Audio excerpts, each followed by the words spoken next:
My name is Lisa. I'm the librarian at St. Andrew's Dusit International School on the Dusit campus in Bangkok, Thailand. My role as librarian, I kind of also view my role as trying to get kids interested in reading. It's a wonderful culture for kids to get in reading. When I first came to this school, we had a lot of non-readers, a lot of professed book haters. And I think a lot of it was, sometimes maybe it was challenging, sometimes they just hadn't found the right book. And I always feel like once you find the right book, everything kind of goes from there.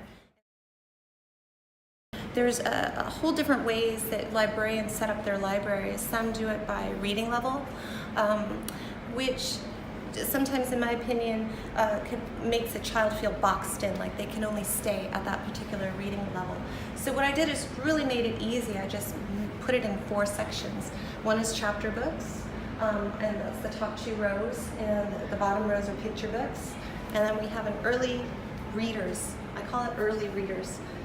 And this kind of, it starts off on the bottom because they're shorter. So it goes a lot of board books and then books on ABCs, first words, colors, numbers. And the idea here is to kind of move on up, and so they start to get interest, transportation, mini beast, oceans. And then as they go up, then it becomes early reader nonfiction, early reader chapter books and storybooks. And so they have this kind of section where it's just theirs, but it's not really boxed in into one thing in particular. They can kind of grow and move up on it, and they really love that.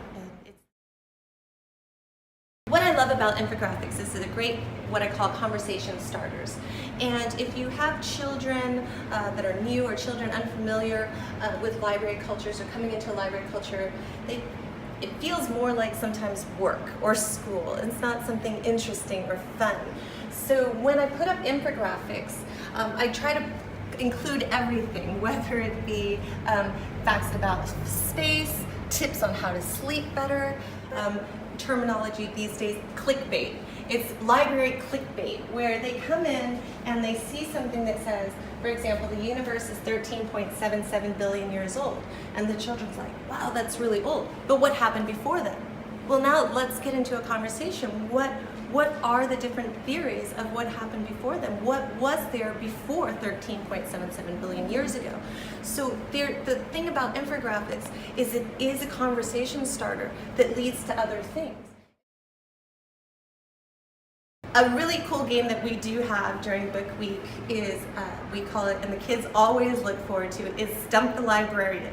And they love trying to stump me. And I said the rules of the game are they can ask me any question, and and I cannot use the computer, and I can only find the answer within a book in this library. And the point was to show them that almost any question that they have, we can find the answer here. They don't need to look on the internet, they don't need to look anywhere else, and I am still undefeated. I don't come from an education background. I've been working in corporate management for most of my life.